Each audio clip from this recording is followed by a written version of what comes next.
Thank you for inviting me. I'll try the next half hour to tell you about a little bit about what went on, what's going on, and what I hope will happen in the next few years. When I started research on cannabis, that was quite a few years ago, nobody was interested. As a matter of fact, when I asked for a grant, I was told, a grant from NIH in the US, I was told nobody smokes marijuana in the States, and they do that in Mexico, we think.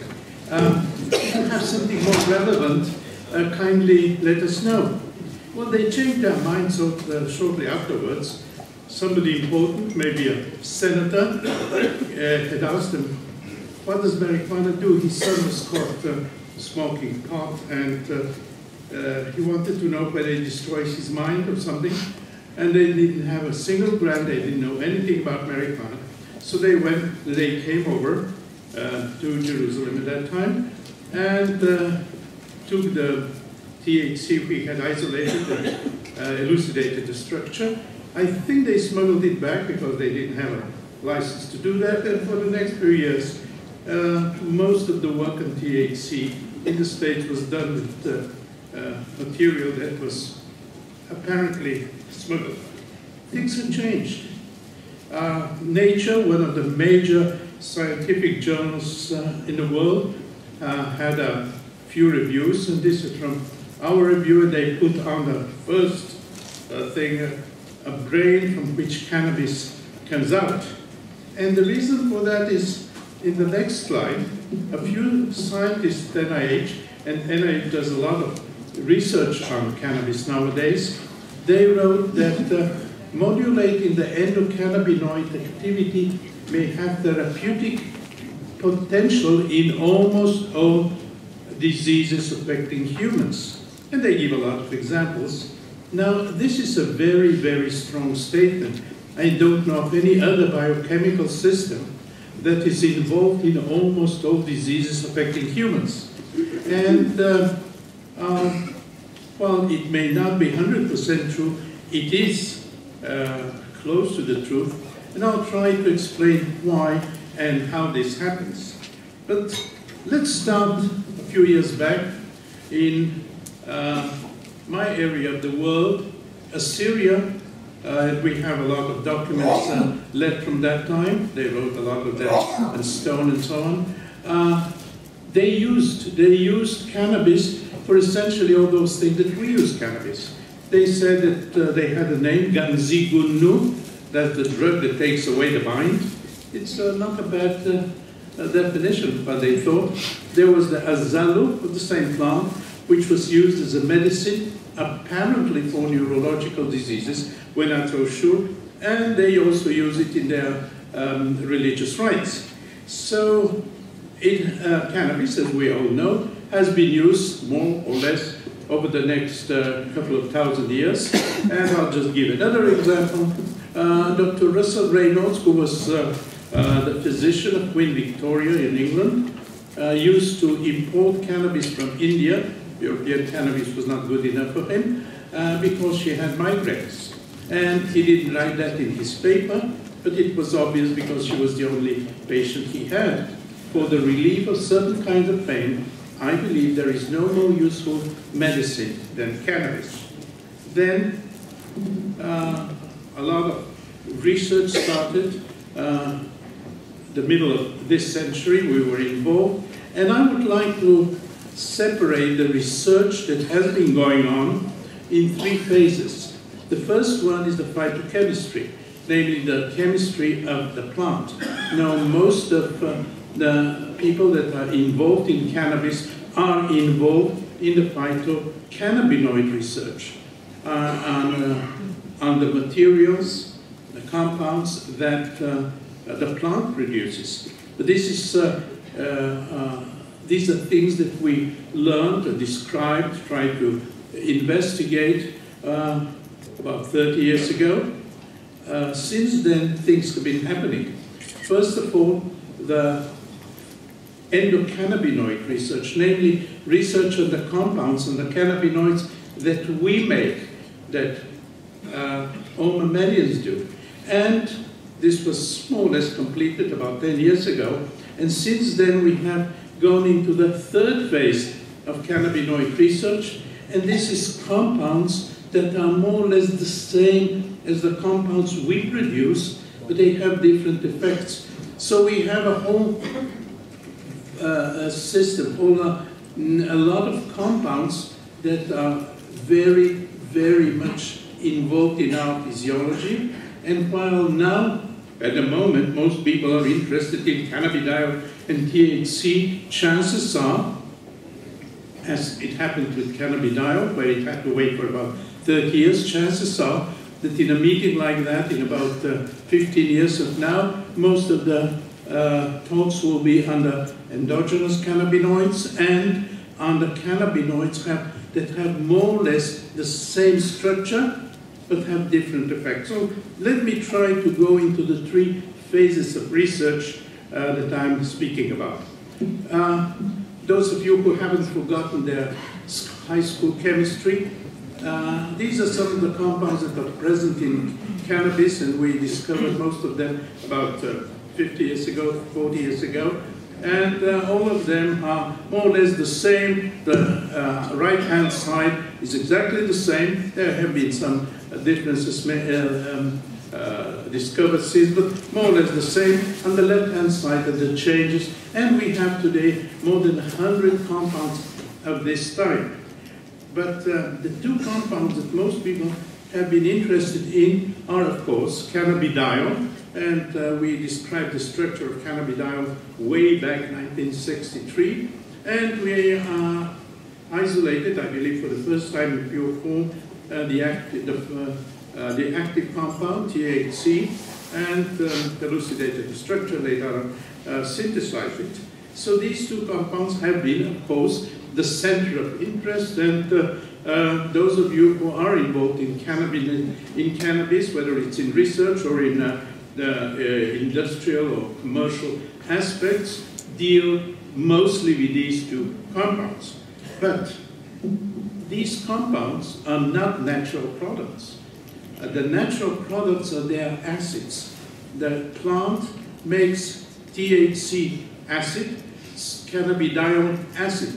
These are the compounds that the plant makes. We described them many, many years ago and synthesized them, but we never tested them for a simple reason. These compounds are not stable. The acids break down very easily. So there hasn't been a lot of work on them, contrary to cannabidiol. And the reason is they're not stable. So if somebody does research on them, who knows what they're doing the research on? Is that on the acid, or is it something that the acid has broken down? So very few people were interested in the acids. There are just a few papers, not too many. Now, we thought in the lab that maybe the acids are important by themselves. So we had to stabilize them. And by a simple chemical reaction, we stabilized them and made a metal ester. The chemists amongst you will know what it is. We made a metal esters of these compounds, and the metal esters turned out to be stable, completely stable. So we could analyze, we could identify the activity of these compounds. And we've been working on cannabidiol acid. It turns out that cannabidiol acid is, in those studies that we have undertaken so far, it is more potent than cannabidiol itself. So chances are that slowly, to a certain extent, never fully, but slowly, cannabidiol acid as its methyl ester will parallel cannabidiol in its activity, because in many aspects it's much more active. And this is the structure of it. Those of you who remember chemistry will see that it's the methyl ester. And for example, we have already published that this cannabidiol acid, which is more stable, reduces depression-like behavior in two models of animal depression. Of course, we cannot go into humans because of regulations. One has to go into animals to a large extent. And even if they are natural products, they have to be investigated for toxicity and other things. But if we assume that most of the things we see in animal models that parallel human models, then this compound, cannabidiol acid methyl ester, will show activity stronger than CBD itself. We have a publication in press which shows that cannabidiol methyl ester is more potent in pain, lowest pain to a much larger extent. We have seen, as a slide shows, depression. We have seen a few other things, and these will be published over the next few years, maybe over the next few months. So don't be surprised in cannabidiol methyl ester starts replacing cannabidiol slowly as the natural cannabidiol of importance. It does not cause the THC effects. Another effect that has gained interest is the entourage effect. We found, and it has been, of course, confirmed by many people, both in animals and in humans, that some of the effects of THC, of cannabinoids, in quite a few cannabinoids, some of the effects are potentiated by compounds that by themselves have no activity, but they potentiate the activity of THC, and we call this the entourage effect. And although it doesn't, one does not see that in all effects of THC or all effects cannabinoids, many of the effects have this entourage effect. So things become very complicated. If somebody wants to put THC as an extract, or CBD as an extract, one has also to know what are the compounds that are present there together with these two compounds. So we can have a sample that contains a certain percentage of these central compounds, and another one that has the same percentage, and the other activities are somewhat different. So we shall have to develop analytical procedures, at least for most of the compounds that are present in cannabis, in order to explain the activity and not to sell compounds with a certain percentage, another compound, another extract with the same percentage, and yet they are quite different. We have to show ultimately what are the rest of the compounds, or some of the rest of the compounds that are around. So this is the entourage effect, and we have to take into account entourage effects all the time. Now, okay, a few words about THC. Most of you are aware of that. It has to do with pain, nausea, vomiting, sleep, anxiety, appetite, quite a few other things. And THC, as you know, has been approved by many of the bodies in many countries, in the US and other countries. And it is an approved drug, a minor drug. And the reason for that is that people prefer the extract, or possibly because of the entourage effect, rather than THC itself. So THC has been on the market, not a major drug. I've been told that it's sold in the US between $100 and $200 million, which for a major drug is nowhere down. One thing that people have not investigated very thoroughly is depression, and THC shows significantly antidepressant effect, but the other compounds, like cannabinoid, for example, show the same effect, a little bit at higher doses, but they show the same effect. So we should know what's being sold exactly, whether it's THC, whether it's cannabinoid, or whether it's other things. Now, cannabinoid may be not as active as THC, but it doesn't cause the side effects. So maybe people will be selling cannabinoid because of the lack of side effects that people in pain don't want. And we have published that THC is also pretty important in post-trauma. We know that post-trauma patients take cannabis in order to lower the effects of post-trauma. We went ahead and did a clinical trial and found that indeed low amounts of THC, which do not cause the harm, may help post-trauma patients. We had a group of about 12 patients, a few soldiers, a few women that had been raped, a few patients that had PTSD because of car accident. And we found that in essentially all the effects of post-trauma, THC helped. The effect didn't disappear, they were easier to go around with. And the best effect was in sleep. Post-trauma patients do not sleep well.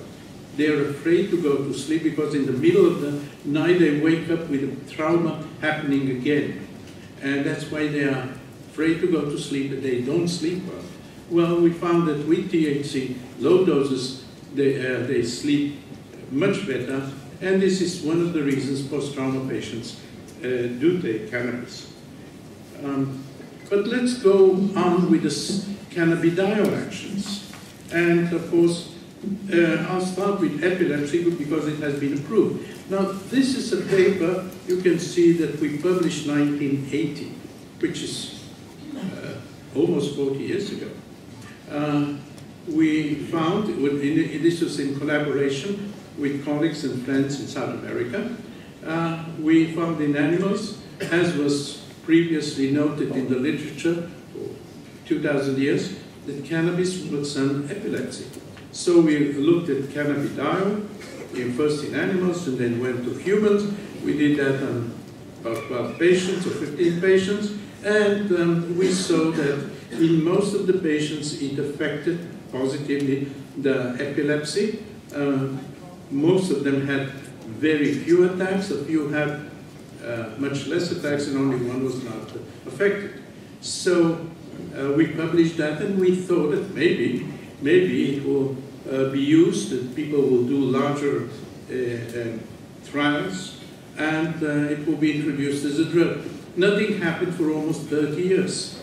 Then parents in the US discovered that plants containing large amounts of cannabidiol help with the epilepsy of their children, and children sometimes have terrible epilepsies, 20 attacks a day or something. And the cannabidiol helped, and they were going to one of the states when cannabis was legal. And maybe some of them had known about the paper. Now, why did we have to wait for 30 years? Thousands of children, thousands of patients could have been helped, definitely children.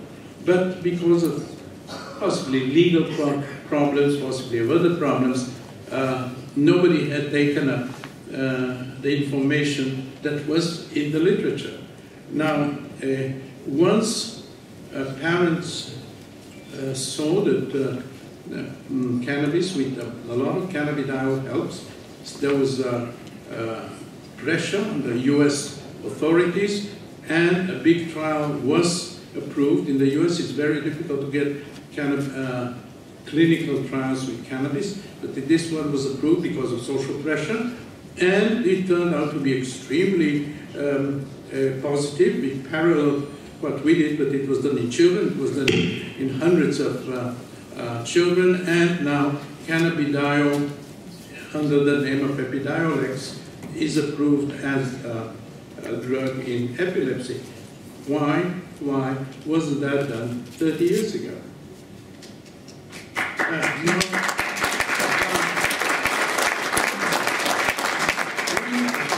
We have found that cannabidiol is active in autoimmune diseases. Autoimmune diseases are diseases in which the body, for many reasons, some of which we don't know, attacks itself.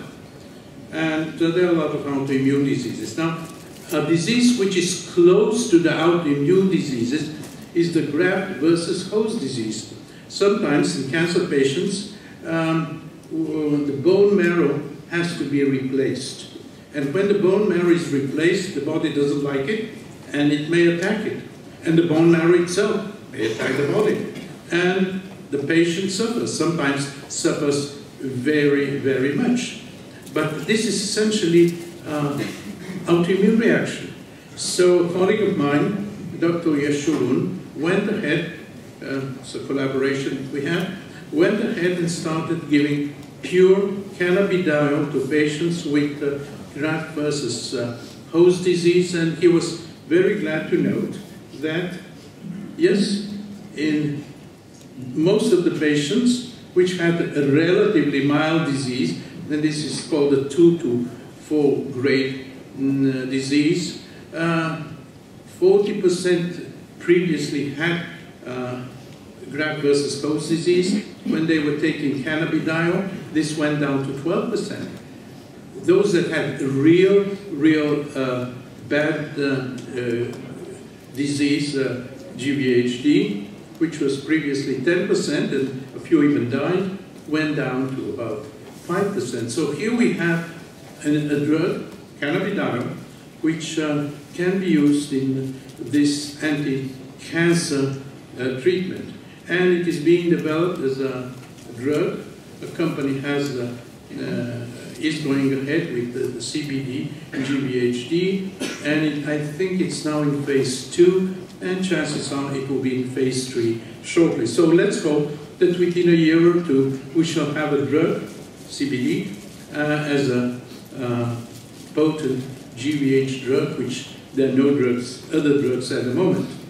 Now, schizophrenia. Now, I mentioned that because it was developed mostly in Germany. We had shown, again with my good friends in South America, that it helps in a very few patients.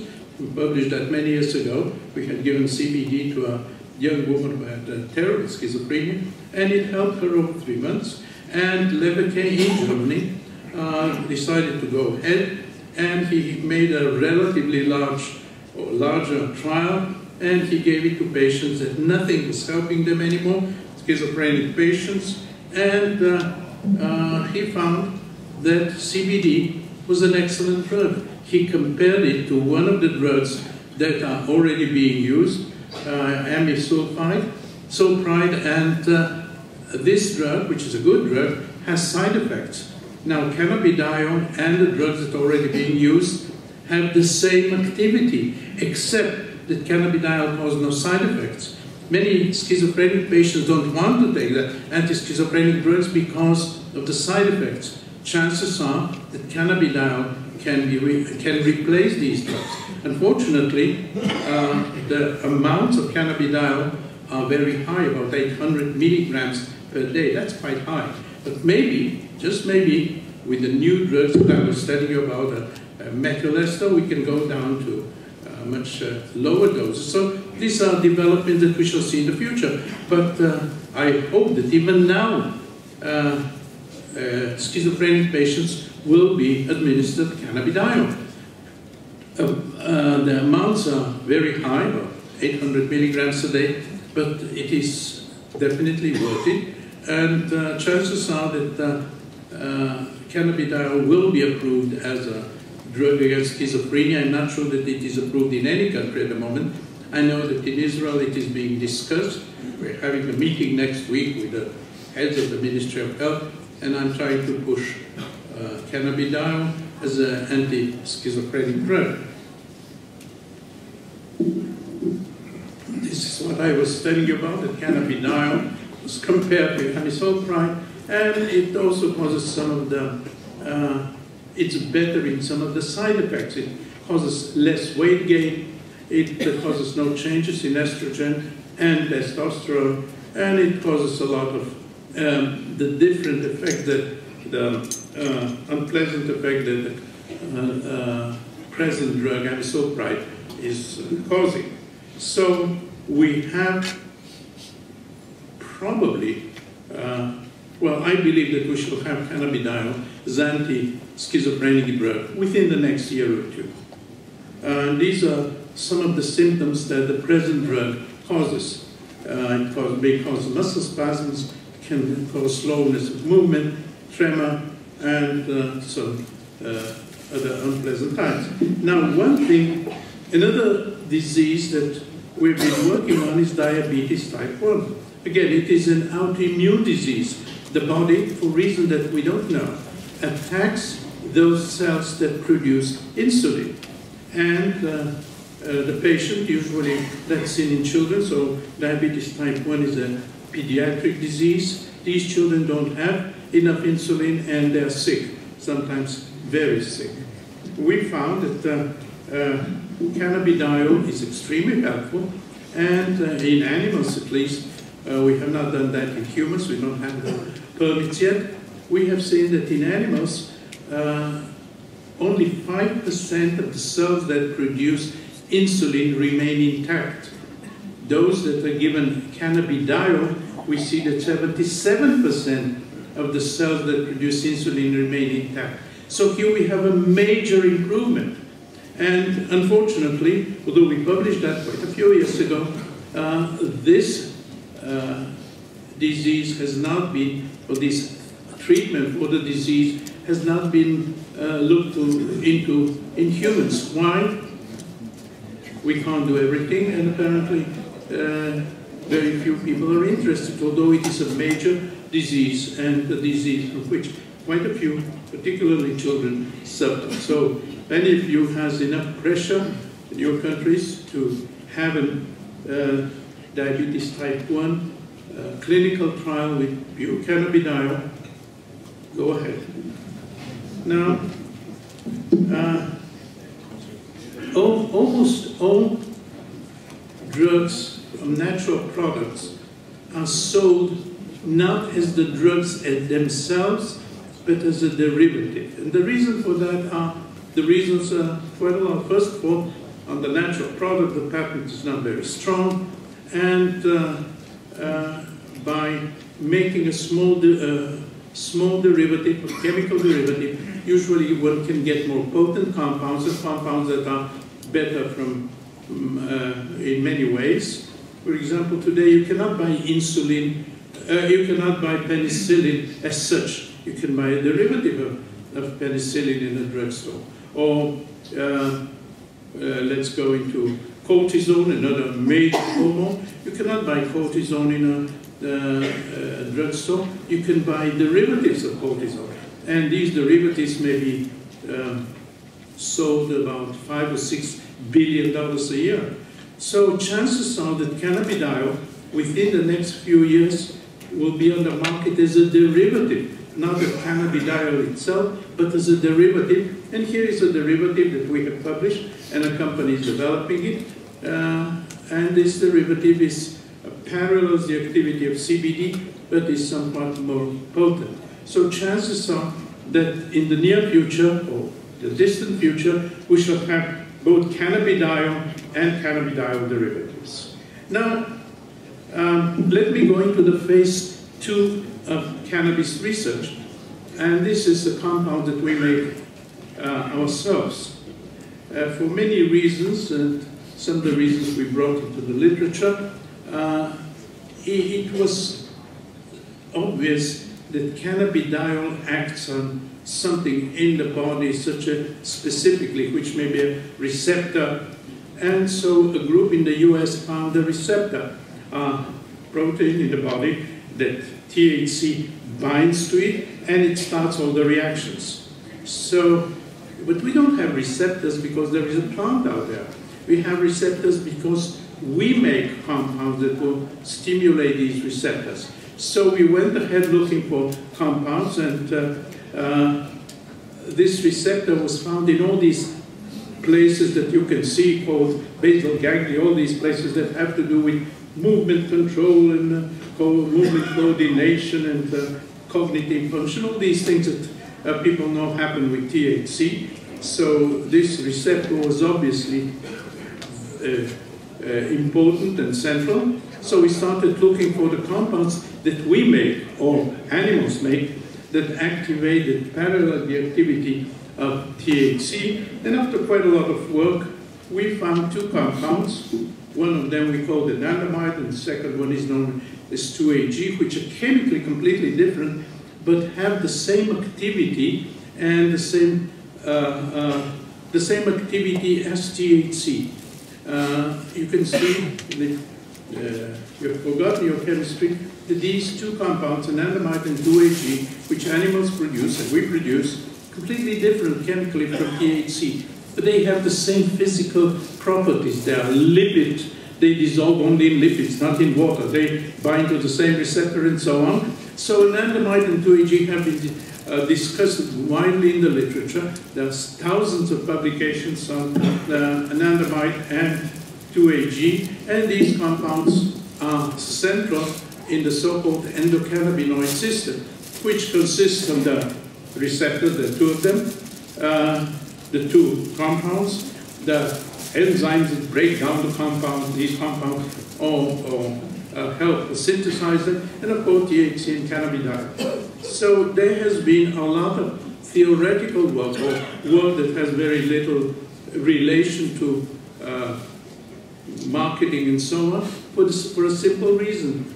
Although we discovered anandamide, and a little bit later 2-AG, anandamide has never been administered to a human. And again, because of mostly legal reasons, it's not toxic, it's made by the body.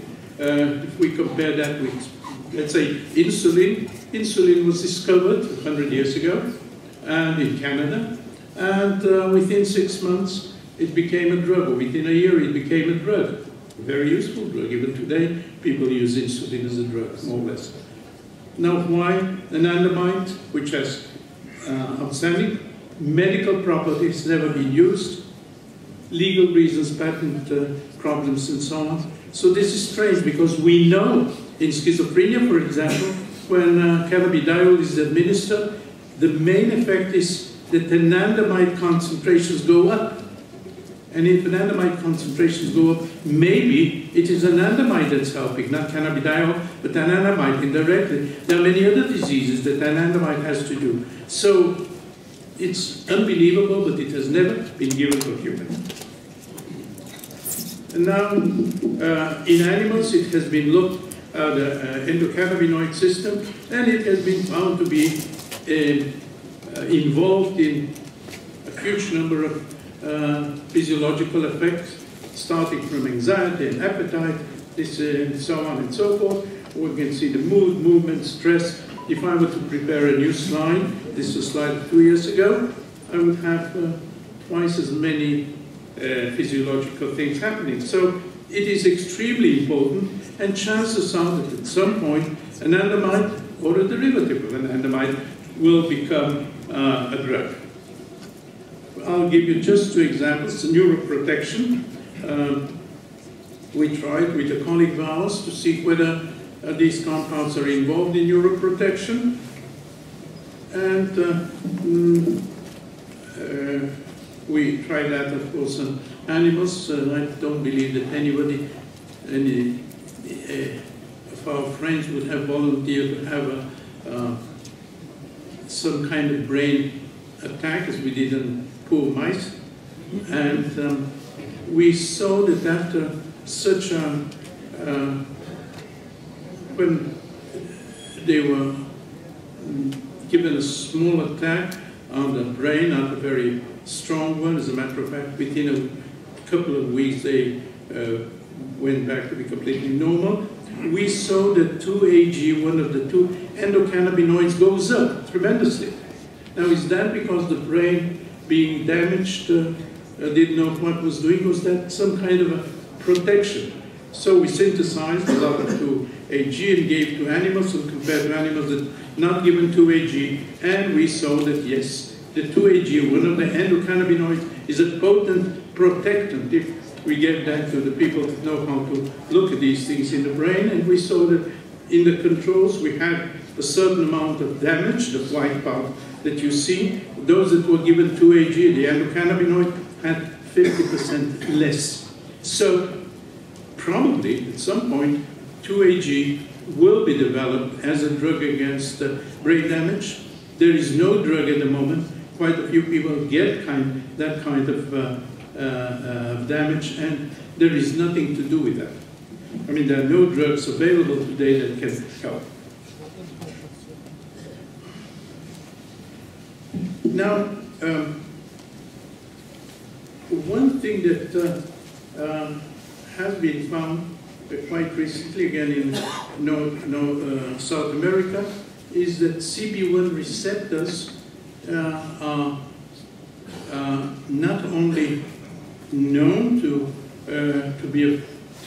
lower anxiety, but quite a few of the drugs that we use today, and we are not sure of their activity, or we have wrongly assigned some of their activity, is due to the cannabinoid system. And there is, for example, Xanax, alprazolam, which is an anti-anxiety drug, well-known, widely used. Actually, it works through the cannabinoid receptors. So if this is the case, chances are that people will develop additional drugs in this respect. Now, I mentioned that there are two receptors, CB1 and CB2. This activation of the CB1 receptor causes the well-known THC activities, the high and so on. The second one, the CB2, does not cause it. It is a protective receptor. And I know some companies, in Switzerland at least one company, is developing drugs based on the second receptor that does not cause these side effects which are not of importance to a pharmaceutical company. They act only on the CB2 receptor, not on the CB1 receptor. And acting only in the CB2 receptor, with compounds that we have made or compounds that the companies have made, these CB2 receptors are involved in a huge number of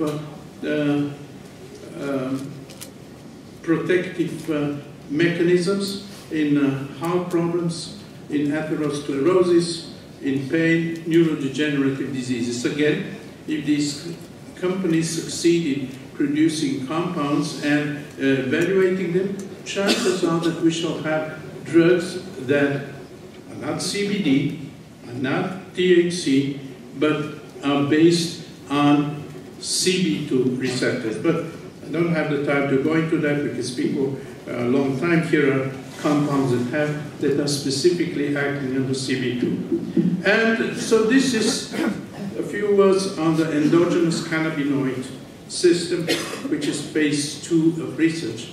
At present, we are working on phase 3. And phase 3 research is something else entirely. I mentioned the anandamide. Those of you who are chemists will see that the anandamide is a rather simple compound. It is a fatty acid bound to an amino acid.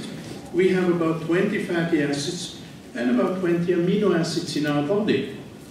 Now, our body is lazy. If it knows how to make anandamide, taking a fatty acid and binding it to an amino acid, why not take the other fatty acids and the other amino acids and make additional compounds, make use of them so it won't have to spend energy. It already has the machinery to do that. And yes, we found that this is exactly what's happening. How did we go into that? We saw that in brain injury, there is a brain injury, part of the brain injury causes effects on all kinds of transmitters, glutamate, and so on, and ultimately it causes neuronal and cell death. And these are the things I was telling you previously. But it also causes, brain injury can cause vasoconstriction. The blood vessels constrict. This is not healthy. So the body tries to prevent that. And we saw that cannabis, extract of cannabis, can help with that. And if we take the brain of another animal and extract it and give it, it also helps with the vasoconstriction. So there is a compound in our body which helps with vasoconstriction. And so we went ahead looking for that. We didn't know that it has to do anything with endocannabinoids. We just went ahead looking for the compounds. It could be anything. And after quite a lot of work, we found that our body helps with vasodilation by making a third compound, like anandamide. But it does not cause any of the effects of anandamide. It just helps with a vasoconstriction. It dilates the blood vessels. So this is something that our body makes in order to prevent vasoconstriction, which is due to brain damage. If we block this system, the brain damage is much higher. So here we have a drug, a cannabinoid-like drug, which has to do with vasoconstriction, vasodilation, and again, I repeat myself all the time, maybe it will be used as a drug. But this is not the only thing. Another thing that happens is with bones. Again, this was a research project which we didn't think has anything to do with cannabinoids. The background of our work on bones was that it was known that women after the age of 50, 55, when all the hormones have changed and when all the hormones don't work the way they did previously, women should have a lot of osteoporosis, which they do, most of them. But the osteoporosis in women in the Mediterranean region is much lower than the osteoporosis in the north, in Norway, let's say, or even in Berlin. Now we thought, what's the reason? And there is a suggestion in the literature that this is because of the olive oil that's being used around the Mediterranean. So we looked at the olive oil and it didn't do anything, but maybe we said it's a derivative.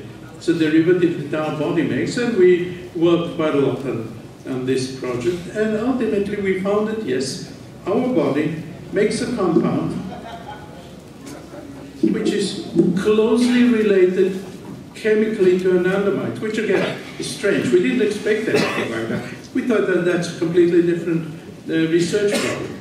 But we saw that our body, women's body of course, produces a compound closely related to anandamide, and it blocks osteoporosis. Not completely, but it blocks it very well indeed. And doing that, it helps. Again, it's not an endocannabinoid, it is not a THC, but it is closely related. So, again, a company has taken up this compound, which is, again, a fatty acid bound to an amino acid, closely related to anandamide, and when given to mice, works extremely well. Well, we're not mice. I hope that it will work in humans. When it is given, I believe that it will. And I will just show you one slide. Most of the drugs that we use to get osteoporosis nowadays, most of the drugs block the destruction of the bones. They don't cause the bones to be built up again. In this case, the compound that animals make, that we make, which is closely related to anandamide, it is part of the endocannabinoid system. This compound not only blocks the destruction of the bones, but even helps the bones grow up. You can see in this slide, the first green thing is what the bones are at the moment. After the ovaries and everything else has been taken out of the mice in order to parallel what happens in women after the age of 55. The bones of the animals went down, and this is the red thing we see. It has gone down, and they have strong and potent osteoporosis. And when we start, after 40, 45 days, when we see this, when we start giving them the new cannabinoid-like compound, we see that the bones not only are not destructed anymore, they even go up and are being remodeled again, rebuilt again. So here we have a typical example of the phase 3 of cannabinoid work, namely fatty acids bound to amino acids, like in anandamide, without compounds, without psychoactivity. So here we have an example of what I'm talking about, and I would like now to summarize. Oh, another thing that we're actually working at the moment, it's nicotine addiction. We get addicted to many compounds, to many things, including drugs, opium, cocaine, nicotine. Now, our body looks at nicotine any addiction, certainly also to nicotine addiction, as a disease. If it's a disease, then the body will try to block the disease. How does it block it? Well, we didn't know, but we thought that maybe our body makes compounds that try to block the disease. I will not go into details. It was a long story. We, in this case, was a group of research labs. Ours came up with a suggestion. Good friends in the US, Richmond, Virginia, good friends in Canada, and good friends in Italy. We sit together, drink a lot of coffee together, and discuss how to go ahead. And together we went ahead looking how does the body fight nicotine addiction. And we found that in a certain place in the brain, a compound is formed, which again is a fatty acid bound to amino acid. Strangely enough, when we started, we didn't have the foggiest idea that this is going to happen. Again, we have an endocannabinoid-like situation, and this compound blocks an effect which is one of the models. It's called condition-based preference. It blocks one of the models of addiction. What is conditional-based preference? You put a mouse the center. On one hand, you have the food with nicotine. The other hand, food. The other side, food without nicotine. At the beginning, they go 50% here, 50% there. Then slowly they get addicted and go only to the food that has addiction, and that's called condition-based preference. And we could block not only the model, the condition-based preference, but we could block even the withdrawal symptoms when people or mice are not given nicotine anymore and they're addicted. They show some kind of anxiety. Well, that's what happened. So it was tried also in morphine. It doesn't block morphine addiction, but it blocks the withdrawal symptoms. So if it turns out to do the same in humans, we can maybe block withdrawal symptoms of nicotine, withdrawal symptoms of morphine, which is a great thing. After all, only in the US there are about 65,000 people that die of morphine overdose. So maybe we can help many of those. So just as a summary, there are 3 phases of cannabinoid research. One of them has to do with the plants, THC, CBD, possibly other compounds. The other one has to do with the endocannabinoids, which are involved in a large number of physiological processes. And within that story, there are the CB2 receptors, which are specific for many diseases that do not cause the side effects. And the third one is a huge number, almost 100 compounds that our body makes, and we know about the activity of about 5 or 10, and chances are they'll see many more. So cannabinoids in the future, in research, in medicine, certainly in all the other commercial or non-commercial aspect, we shall be seeing people going ahead with plant cannabinoids, the main thing that's being done today, endogenous cannabinoids, which will probably be developed within the next few years, and anandamide-like compounds, which will take a little bit more. And I want to thank many of my collaborators quite a lot. All this work is being done with collaborators. No lab can do everything alone. These things have to be done in collaboration, and these are collaborators in Israel, a lot of collaborators abroad. We meet with some of them, and we discuss problems from many different sides of science, and hopefully we have succeeded in doing some things that may be important, and maybe we'll do some things in the future as well. Thank you.